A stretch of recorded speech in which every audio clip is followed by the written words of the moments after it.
18 de diciembre de 2022, Estadio Lusail. Cuando Gonzalo Montiel convirtió el último penal frente a Francia, no solamente estaba definiendo una Copa del Mundo, estaba poniendo punto final a una espera de 36 años. Después de tantos golpes, después de tantas finales perdidas, después de tantos casi, Argentina volvía a ser campeona del mundo. La tercera estrella ya estaba bordada para siempre. Pero mientras el país seguía celebrando una de las mejores finales de todos los tiempos, una pregunta comenzaba a aparecer lentamente. Una pregunta que nadie se animaba a responder. ¿Qué viene ahora? ¿Cómo sigue esta generación que ya ganó absolutamente todo? Porque aquella selección no solamente había conquistado el Mundial, también había levantado la Copa América y la finalísima. Había terminado con décadas de frustraciones y había convertido a Lionel Messi en el campeón que el fútbol le debía al mejor jugador de la historia. Parecía el cierre perfecto, pero nadie imaginaba que, 4 años más tarde, muchos de aquellos nombres volverían a estar peleando por otra Copa del Mundo y que el destino terminaría enfrentándolos con una selección que estaba llamada a quitarnos la corona. Durante las semanas posteriores al Mundial, comenzaron las grandes incógnitas. Messi se retiraría de la selección, Scaloni continuaría como entrenador, Di María seguiría hasta la Copa América. Preguntas completamente lógicas. Después de todo, muchos de los referentes ya habían superado los 35 años. La primera respuesta llegó rápidamente. Lionel Messi fue claro, no pensaba retirarse. Quería disfrutar siendo campeón del mundo. Quería vestir la camiseta con las 3 estrellas. Y sobre todo, quería seguir compartiendo la cancha con un grupo que había construido algo mucho más grande que un equipo. Había construido una familia. Scaloni tampoco tardó demasiado en confirmar su continuidad, aunque el desgaste emocional había sido enorme. El entrenador sentía que todavía quedaban desafíos por delante. El primero de ellos llegaría apenas unos meses después, las eliminatorias rumbo al Mundial 2026. Voy a ser corto y espero que...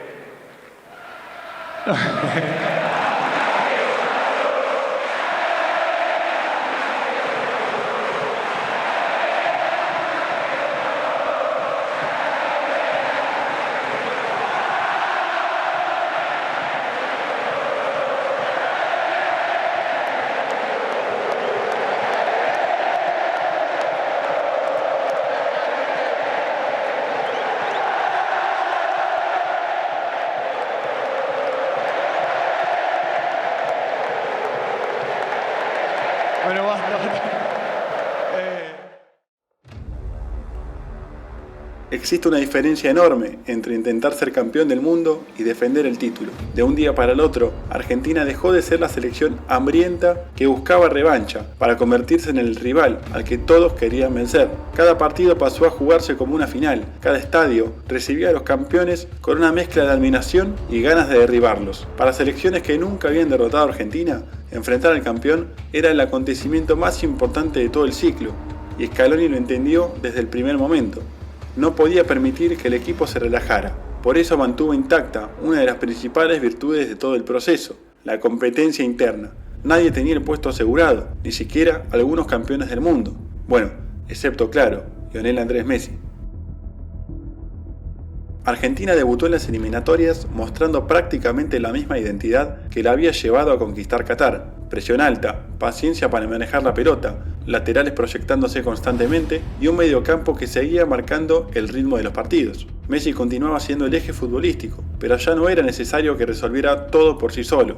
La selección había aprendido a ganar incluso cuando su capitán no estaba en su mejor versión física. Eso hablaba del enorme crecimiento colectivo. Los resultados comenzaron a acompañar. Victoria tras victoria, la albiceleste volvió a instalarse rápidamente en los primeros puestos de la clasificación sudamericana. Pero el verdadero desafío todavía estaba por llegar, porque mientras el equipo seguía sumando minutos, el tiempo empezaba a pasar para varios de sus históricos. Todo ciclo exitoso enfrenta tarde o temprano una realidad inevitable: el paso del tiempo. Ángel Di María seguía siendo determinante, Otamendi continuaba liderando la defensa, Acuña, Tagliafico, Pesela, Guido Rodríguez y Armani seguían siendo parte del grupo, pero Scaloni sabía que el próximo mundial sería dentro de no mucho, y eso obligaba a empezar a mirar hacia abajo, hacia los juveniles, hacia Europa, hacia los chicos que venían pidiendo pista. Poco a poco comenzaron a aparecer nombres que ilusionaban: Alejandro Garnacho, Nico Paz, Valentín Carboni, Facundo Buonanotte y otros jóvenes como Valentín Barco o Giuliano Simeone, que empezaban a asomarse en el radar de Scaloni. Ninguno llegaba para reemplazar inmediatamente a los campeones del mundo, llegaban para aprender, para convivir con ellos, para absorber una cultura que había llevado años construir. Ese fue quizás el mayor acierto del cuerpo técnico. La renovación nunca fue traumática, fue algo natural. Los más grandes enseñaban, los más jóvenes escuchaban y poco a poco comenzaban a ganarse un lugar. Sin embargo, no fue todo tranquilidad. A fines de 2023 se estaba por jugar Brasil-Argentina en el Maracaná. Pero antes de que comenzara el partido, hubo un momento de enorme tensión. Durante los himnos se produjeron cruces entre hinchas argentinos y brasileños, y la situación terminó desatando una fuerte represión de la policía brasileña contra los argentinos. Hubo piñas, butacas arrancadas y lanzadas desde las tribunas, mientras los jugadores de la selección se acercaron para intentar calmar la situación. El Dibu Martínez intentó con sus propias manos frenar la brutal represión de la policía. Por su parte, Lionel Messi, el capitán de la selección, decidió retirar al equipo del campo de juego hasta que estuviera garantizada la seguridad. Por todo esto, el clásico terminó comenzando casi media hora más tarde y fue Nicolás Otamendi quien le dio la victoria a Argentina por 1-0. Aquel triunfo significó la primera derrota de Brasil como local en la historia de las eliminatorias sudamericanas. Luego de una histórica victoria de Argentina sobre Brasil, Lionel Scaloni sorprendió al mundo con unas declaraciones inesperadas. Confesó que necesitaba detenerse a pensar, que la selección necesitaba un entrenador con todas sus energías y que él no sabía si estaba en condiciones de seguir. Las palabras cayeron como una bomba. Ahora toca una cosa importante que quería decir, es parar la pelota, ponerme a pensar. Tengo muchas cosas que pensar en este tiempo. Estos jugadores me han dado un montón, nos han dado un montón a todo el cuerpo técnico y necesito pensar mucho qué voy a hacer. No es un adiós ni otra cosa, pero necesito pensar porque la vara está muy alta y está complicado seguir ganando y estos chicos los ponen difícil. Entonces toca pensar este tiempo, se lo diré al presidente, se lo diré a los jugadores después, porque esta selección necesita un entrenador que tenga todas las energías posibles y que esté bien. No estoy diciendo eso, estoy comentando lo que está pasando. Listo. Buenas noches. Lionel, buenas noches. Está, listo. Durante semanas comenzaron las especulaciones y los rumores crecieron. Se habló de desgaste, de diferencias internas, de cansancio acumulado durante tantos años de máxima exigencia. Los jugadores respaldaron públicamente a su entrenador y la AFA hizo todo lo posible para transmitirle tranquilidad. Scaloni entendió que todavía tenía un grupo dispuesto a seguir escribiendo historia y decidió continuar. A medida que avanzaban los meses, Argentina empezó a convivir con una situación completamente nueva. Ya no había críticas permanentes, ya no existía la presión por romper una sequía, ya no había fantasmas. Cada convocatoria era una reunión de campeones, cada entrenamiento era una mezcla de competencia y amistad, una especie de viaje de egresados. Pero mientras Sudamérica seguía viendo a Argentina como el gran candidato, otro desafío empezaba a asomar en el horizonte, uno que significaría la última gran misión para varios integrantes de aquella generación dorada, la Copa América 2024. En junio de 2024, la selección argentina aterrizó en Estados Unidos con un objetivo muy claro: defender la Copa América conseguida 3 años antes en el Maracaná. El grupo seguía siendo prácticamente el mismo que había conquistado el mundo. Messi continuaba siendo el capitán. Di María sabía que aquel sería su último torneo con la camiseta argentina. Scaloni mantenía intacta su idea futbolística y la ilusión de todo un país volvía a ponerse en marcha. La fase de grupos confirmó algo que ya parecía una costumbre. La selección seguía compitiendo con la misma seriedad de siempre. Cada partido era trabajado, cada victoria era construida desde el orden. Alrededor de Messi aparecían cada vez más protagonistas: Lautaro Martínez, Julián, Enzo, McAllister, De Paul, Cuti Romero. El equipo ya no dependía exclusivamente de un jugador. Había aprendido a funcionar como un verdadero conjunto. 2-0 a Canadá, 1-0 a Chile y 2-0 a Perú en fase de grupos. 4 goles de Lautaro Martínez y otro de Julián Álvarez. Argentina fue avanzando ronda tras ronda, con autoridad, sin brillar en todos los encuentros, pero mostrando esa característica que distinguen los grandes campeones: la capacidad de ganar incluso cuando no juegan su mejor fútbol. La selección pasó por penales ante Ecuador, venció 2-0 a Canadá en semis y una vez más llegó al último partido. Del otro lado, esperaba una selección colombiana que atravesaba uno de los mejores momentos de su historia, invicta desde hacía más de 2 años. Pero antes de que la pelota empezara a rodar, ocurrió algo que nadie esperaba. Miles de hinchas quedaron atrapados en los accesos al estadio. Las puertas no daban abasto, hubo avalanchas y personas intentando ingresar sin entradas. El inicio de la final tuvo que retrasarse. Afortunadamente, la situación terminó controlándose. Luego de casi 2 horas de demoras, la final comenzó. De no saber dónde está tu familia, nos llegaban mensajes, algunos no respondían, veíamos los videos que circulaban y no estábamos ajenos a lo que estaban pasando. El partido terminó siendo una batalla. Cada pelota dividida parecía la última. Cada ataque encontraba defensores dispuestos a dejar el cuerpo. Y con el paso de los minutos, el encuentro se fue volviendo cada vez más tenso, hasta que ocurrió el momento que paralizó a todo un país. Lionel Messi cayó al césped, intentó seguir, pero no pudo. Con lágrimas en los ojos, abandonó el campo de juego. Las cámaras mostraban al capitán sentado en el banco de suplentes, golpeando la butaca, llorando de impotencia. Miami en el 2023 y el comienzo, esa gira de Globetrotters de comienzo de año con viaje a Hong Kong, a Arabia, de sazón. Sí, notablemente triste el capitán de la selección. Mirá esta imagen, perdón Gastón, qué sentido amateur del fútbol, por el amor de Dios.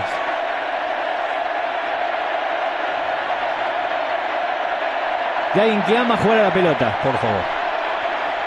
Di María, lo van a hacer por vos, Ligo. Lo van a hacer por vos, tus compañeros.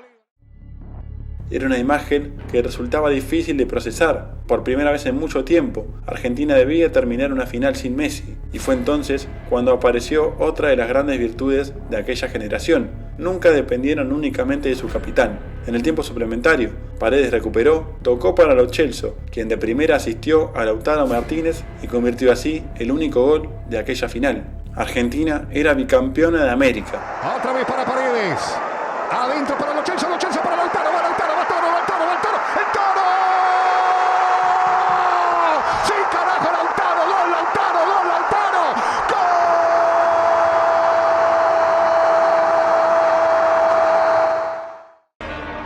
¡Gol! Otra vez de alegría, otra vez de emoción. Ahí va Messi con la copa a cuestas.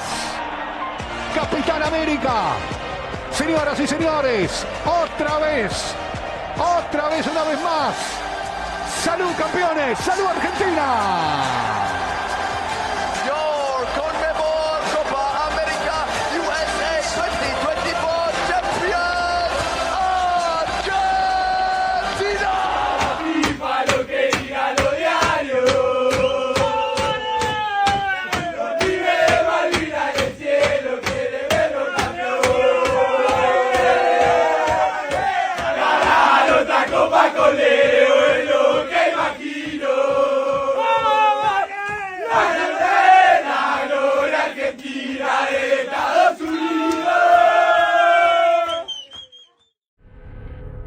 Los festejos fueron inmensos, pero había un jugador que eclipsaba a todos los demás, Ángel Di María. Después de 16 años vistiendo la camiseta de la selección mayor, el Fideo disputaba su último partido con Argentina. Y fiel a su historia, se iba ganando. Había marcado la final de la Copa América 2021, había marcado en la finalísima, incluso había marcado en la final del Mundial de Qatar. Se despedía levantando otro título. No necesitó hacer un gol aquella noche, su legado ya estaba escrito. Di María dejaba a la selección convertido en uno de los futbolistas más importantes de toda la historia argentina, y su despedida marcó simbólicamente el final de la primera generación campeona.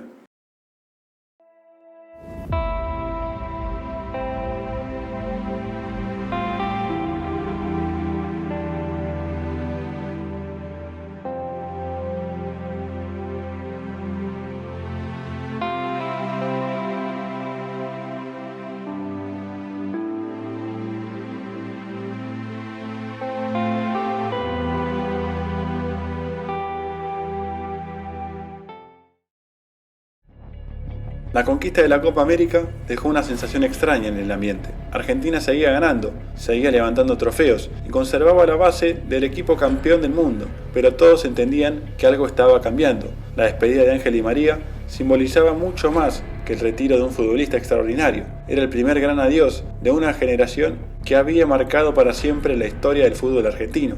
Por eso, en cada convocatoria comenzaban a aparecer nuevas caras. Garnacho dejó de ser una promesa para transformarse en una alternativa real en ataque, aunque comenzaba a perder terreno en la consideración de Scaloni. Nico Paz empezaba a ganar minutos, demostraba una gran personalidad impropia de su edad. Franco Mastantuono daba sus primeros pasos en la mayor e incluso se ganó la camiseta número 10 en una doble fecha FIFA debido a una ausencia de Messi. Valentín Barco, Giuliano Simeone y otros jóvenes fueron entrando poco a poco en la consideración del cuerpo técnico. Ninguno llegaba con la obligación de salvar el equipo, llegaban para aprender de los campeones y prepararse así para agarrar la posta en un futuro. Pero mientras Argentina atravesaba esa transición casi de manera natural, había un partido que todo el planeta esperaba.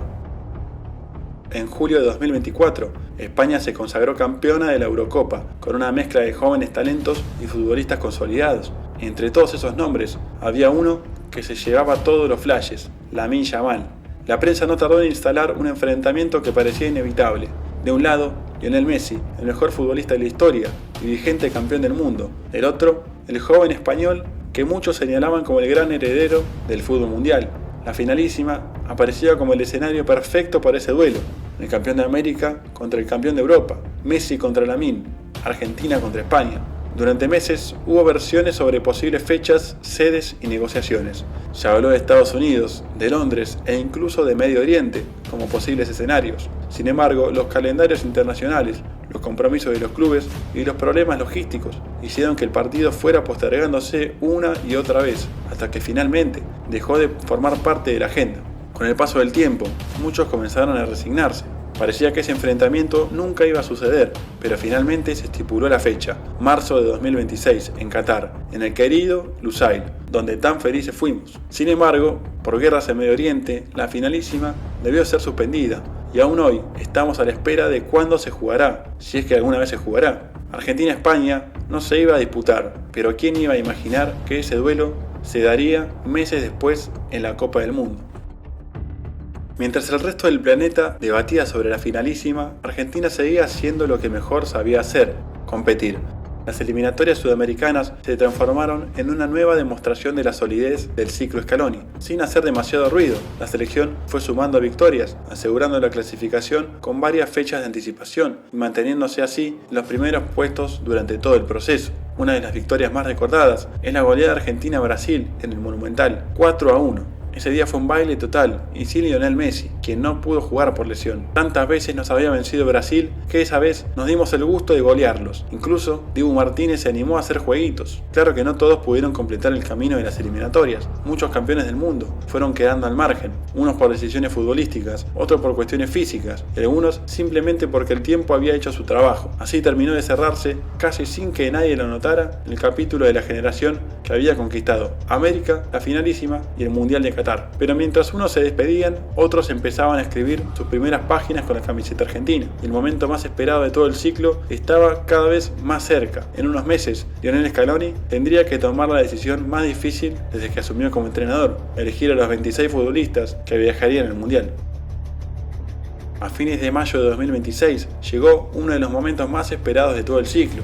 Lionel Scaloni anunció oficialmente a los 26 futbolistas que representarían a la Argentina en el Mundial. Como ocurre antes de cada Copa del Mundo, la alegría de algunos convivió con la desilusión de otros. Hubo jugadores que habían acompañado todo el proceso y quedaron afuera en el último corte, mientras que varios jóvenes terminaron metiéndose en la lista gracias a su crecimiento durante las eliminatorias. La base seguía siendo la misma que había conquistado Qatar 4 años antes. Emiliano Martínez continuaba custodiando el arco. Cuti Romero seguía siendo el líder de la defensa, y en el mediocampo todavía aparecían nombres como Rodrigo de Paul, Enzo Fernández y Alexis McAllister.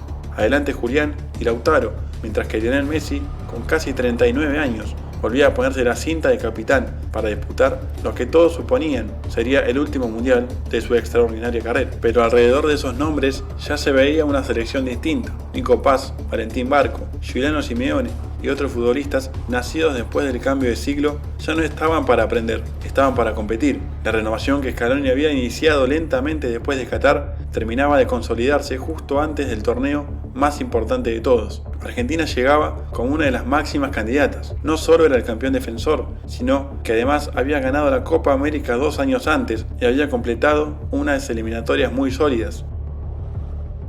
Antes del debut en la Copa del Mundo, Scaloni se encargó de decir que algunos futbolistas llegaban tocados físicamente al torneo. Tal es así que vimos varios cambios por cuestiones físicas durante todo el certamen. El estreno llegó el 16 de junio. Del otro lado esperaba Argelia, una selección física e intensa que prometía exigir al campeón desde el primer minuto. En la previa, Scaloni decidió no guardar absolutamente nada. Impuso en cancha a la base que había sostenido durante todo el proceso clasificatorio, aunque sí sorprendió con Facundo Medina por el lateral izquierdo, en reemplazo de Tagliafico, aún lesionado. La ansiedad lógica del debut también se hacía sentir, y por momentos el campeón encontraba dificultades para romper el bloque defensivo africano. Sin embargo, con el correr de los minutos empezó a aparecer la jerarquía de siempre. Messi empezó a encontrar esos espacios entre líneas que tan peligrosos resultaban para cualquier rival. El partido se resolvió con un 3-0, con un hat-trick de Lionel. Medina, atención, limpió, va para Messi, sí, gol, gol, gol, gol.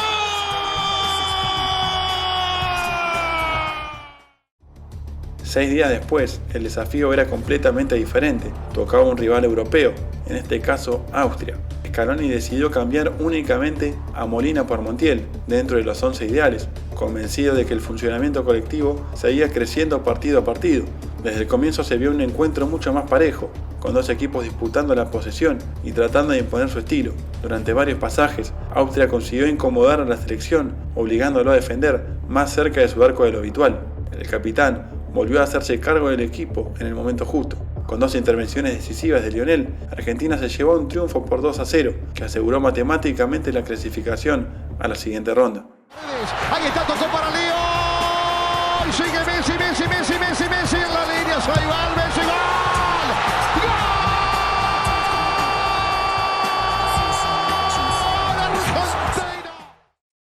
Con el primer puesto prácticamente asegurado, Argentina llegó al último partido frente a Jordania con un clima mucho más relajado. Scaloni aprovechó para administrar cargas y darles minutos a algunos futbolistas que venían teniendo menos participación. La diferencia entre ambos seleccionados quedó reflejada rápidamente en el campo de juego. Argentina manejó el encuentro con autoridad y terminó imponiéndose 3-1, cerrando una fase de grupos perfecta con puntaje ideal, 8 goles convertidos y apenas 1 recibido. La selección todavía no había mostrado su mejor versión. Al mediocampo argentino le costaba armar juego, pero gracias a la jerarquía individual de Messi, Argentina estaba en la siguiente ronda. El campeón estaba nuevamente entre los mejores del torneo. El rival de Argentina en los 16avos de final era, en los papeles, uno de los más accesibles del cuadro. Cabo Verde disputaba el primer mundial de su historia y se había convertido en la gran revelación del torneo. Argentina golpeó primero, promediando la primera media hora. Un excelente pase de Lisandro Martínez terminó con Lionel Messi definiendo con la tranquilidad de siempre para abrir el marcador. El campeón parecía encaminar otra noche sin sobresaltos, pero Cabo Verde no estaba dispuesta a conformarse con haber llegado hasta allí. A los 60 minutos encontró el empate y desde ese momento el partido cambió por completo. Ya en el suplementario, la selección volvió a adelantarse con gol de Lisandro y cuando parecía que la clasificación estaba asegurada, llegó uno de los goles más espectaculares de todo el mundial. López Cabral tomó la pelota fuera del área, dejando atrás a McAllister y sacó un derechazo imposible para Emiliano Martínez. Argentina reaccionó como reaccionan los campeones. Cuti Romero marcó el 3-2 final. Fueron 120 minutos de sufrimiento, pero también una enorme advertencia. El mundial ya no permitía relajarse. ¡Gol argentino, carajo!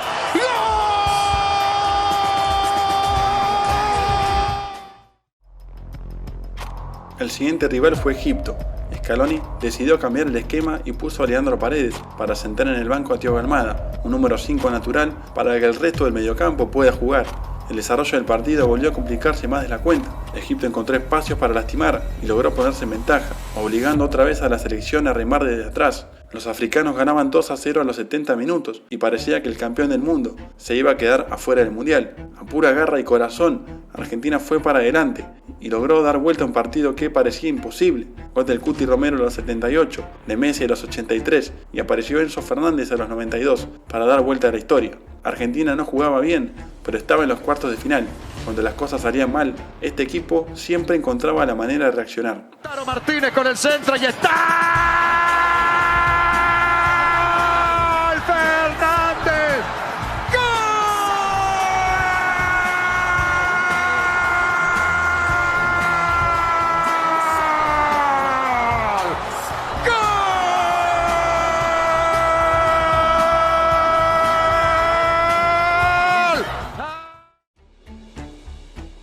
Los cuartos de final enfrentaron nuevamente a Argentina con un viejo conocido, Suiza. 12 años después de aquel sufrido cruce en Brasil 2014, ambos seleccionados volvían a verse las caras en una Copa del Mundo. Fue probablemente el partido más trabado del torneo para el albiceleste. Suiza cerró todos los espacios, obligó a Argentina a jugar lejos del arco rival y llevó el encuentro hasta el tiempo suplementario. Pero el partido también quedó marcado por una acción que daría que hablar durante semanas. Promediando el segundo tiempo, Embolo recibió una segunda tarjeta amarilla por una simulación luego de una intervención del VAR. Con un hombre más, Argentina aprovechó el desgaste físico del rival y fue para adelante. Al minuto 112, Julián Álvarez metió un gol de antología para que Argentina pase a ganar el partido y finalmente Lautaro convirtió el 3-1 final. Nuevamente Argentina no jugó bien y terminó ganando el partido. Gracias al jugador menos de Suiza, el albiceleste tuvo más la pelota, salió victorioso y se clasificó a semifinales.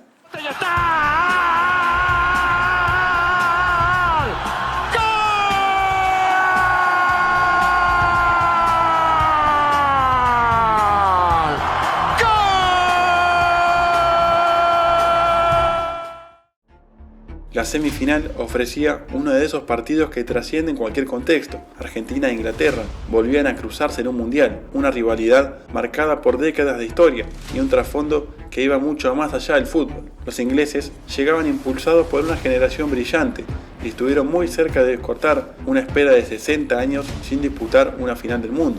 De hecho, fueron ellos quienes golpearon primero. Anthony Gordon abrió el marcador en el segundo tiempo y durante varios minutos pareció que el sueño argentino llegaba a su fin, pero esa selección ya había demostrado demasiadas veces que nunca debía darse por vencida. Tuchel, el entrenador de Inglaterra, tiró el equipo muy atrás con los cambios y Argentina pasó a atacar sobre el final. A los 85 minutos apareció Enzo Fernández para igualar el encuentro y cuando todo parecía pensar en un nuevo tiempo suplementario, volvió a aparecer el hombre de las grandes noches. Lautaro Martínez conectó un gran centro de Messi y en tiempo de descuento marcó el 2-1 que desató el delirio de todo un país.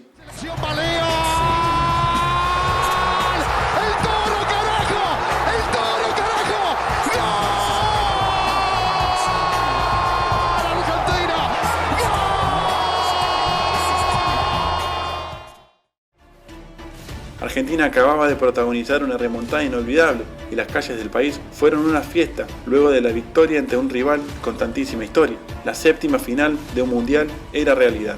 Sin embargo, el destino todavía guardaba el desafío más difícil de todos. Del otro lado esperaba España, el rival que nunca había podido enfrentarse a la Argentina en aquella finalísima que jamás llegó a jugarse. La historia había reservado ese duelo para el escenario más grande de todos. 19 de julio de 2026, final del mundo, en el estadio MetLife, el mismo donde Argentina perdió la final de la Copa América 2016. Scaloni pateó el tablero para la final y puso a Nico González como titular en reemplazo de Paredes. El jugador de Atlético Madrid entró todos los partidos desde el banco de suplentes y el entrenador de Argentina optó por él para arrancar como titular. España tomó el control de la pelota desde el comienzo. Rodri manejaba los tiempos, Fabián Ruiz y Dani Olmo ofrecían líneas de pase constantemente y Lamine Yamal desde la derecha obligaba a Nicolás Tagliafico a jugar uno de los partidos más exigentes de todo el torneo. Argentina aceptó un rol diferente, entendió que discutirle la posesión a España podía ser un error y apostó por un bloque compacto, esperando el momento justo para salir de contraataque. Sin embargo, ese contraataque nunca apareció. Con el paso de los minutos, el dominio español se hizo cada vez más evidente. Argentina corría detrás de la pelota, aunque defendía con orden. Romero y Lisandro despejaban todo lo que caía en el área, mientras De Paul y McAllister multiplicaban esfuerzos para cerrar espacios, y Nicolás Tagliafico contuvo muy bien a Lamine Yamal. El plan era claro: resistir, mantenerse con vida y esperar que Messi encontrara ese instante de inspiración capaz de cambiar cualquier partido. pero esa oportunidad nunca terminaba de aparecer. España presionaba inmediatamente después de perder la pelota y conseguía aislar a Messi del resto del equipo. Cada vez que el capitán argentino recibía, tenía 2 o 3 camisetas rojas encima. Si Argentina llegó con vida al final de los 90 minutos, fue en gran parte gracias a Emiliano Martínez. Por desgracia, Lisandro Martínez y Cuti Romero salieron lesionados durante el partido y Argentina se quedó sin sus 2 centrales titulares. Nuevamente el desgaste físico volvía a pasar factura. Argentina ya no conseguía enlazar pases con claridad y prácticamente no logró acercarse al arco de Unai Simón. Era una situación poco habitual para un equipo que había convertido 19 goles antes de la final. Aquella noche simplemente España no le permitía jugar. Cuando parecía que ambos equipos llegarían completos a la largue, ocurrió una acción que cambió el partido. En tiempo de descuento del complemento, Enzo Fernández llegó tarde a una disputa con Pau Cubarsí y vio la segunda tarjeta amarilla. Argentina se quedaba con 10 jugadores justo antes del comienzo de la prórroga. A los 106 minutos llegó la jugada que terminó definiendo el Mundial. Pedro Porro envió un centro preciso al segundo palo. Nico Williams ganó de cabeza y bajó la pelota hacia el corazón del área, donde apareció Ferran Torres, que había ingresado desde el banco de suplentes unos minutos antes para sacar un derechazo de primera, imposible para Emiliano Martínez. Después de más de 100 minutos de resistencia, España convirtió el gol. El estadio quedó en silencio para los miles de argentinos presentes. Del otro lado, los jugadores españoles corrían hacia el córner conscientes de que estaban apenas a unos minutos de conquistar la segunda estrella para su país. Con un hombre menos y el resultado en contra, Argentina adelantó todas sus líneas por primera vez en la tarde. Ya no había nada que cuidar, pero España no perdió la calma, siguió manejando la posesión, hizo correr el reloj y defendió la ventaja con la misma autoridad que había mostrado durante todo el campeonato. Apenas un centro rasante y un remate de Giuliano Simeone que se fue por arriba. Solo eso pudo hacer Argentina en aquella final, ningún tiro dentro de los 3 palos. Cuando el árbitro marcó el final, varios futbolistas argentinos cayeron de rodillas sobre el césped. Lionel Messi permaneció algunos segundos inmóvil, mirando el campo como si intentara entender que el sueño de la cuarta estrella acababa de terminar. A pocos metros, los jugadores españoles se abrazaban mientras el banco de suplentes invadía el terreno de juego. España era campeón del mundo. Estar en ese lugar. Entonces, para seguir se necesitan un montón de cosas, sobre todo volver a resetearse, volver a formar un grupo como este.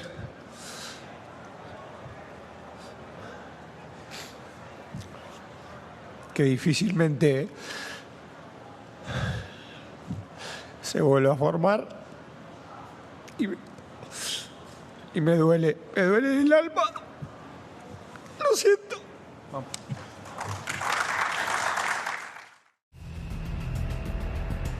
No hubo una sensación de fracaso, había tristeza, sí, porque perder una final del mundo siempre duele, y más aún por la forma, porque Argentina no compitió durante la final. Pero también existía la certeza de que aquella generación había dejado una huella en la historia del fútbol argentino. Habían devuelto la Copa del Mundo al país después de 36 años, habían ganado 2 Copas América, una finalísima, y 4 años más tarde habían vuelto a pelear, hasta el último minuto, por seguir siendo los mejores del planeta.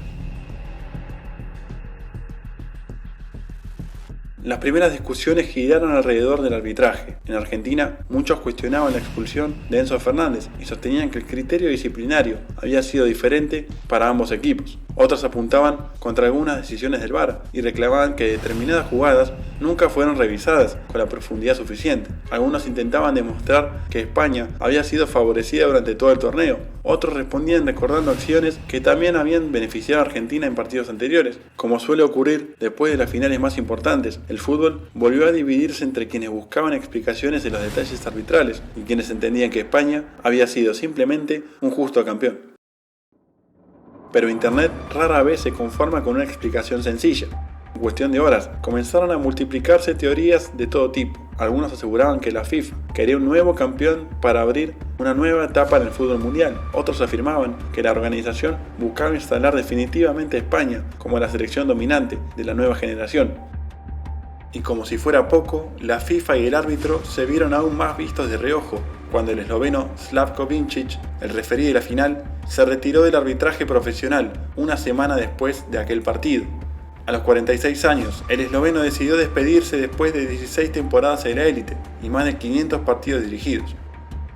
No falta quienes afirman que Argentina fue para atrás para que el FBI no meta preso al Chiqui Tapia o para que la FIFA no prohíba a Argentina disputar los próximos mundiales a raíz de la bandera que se mostró luego de la victoria ante Inglaterra, y la más loca de todas, que la pelota de la final estaba controlada por un joystick. ¿Vos qué pensás de estas teorías? Quiero leer tu opinión en los comentarios. No, muchachos, tranquilidad, gente, tranquilidad. Lo principal, estemos tranquilos, muchachos, estemos tranquilos, tranquilidad, pensemos jugar nomás, tranquilidad, olvidémonos de todo, No lo juguemos, pensemos jugar nomás, gente, jugar, dale.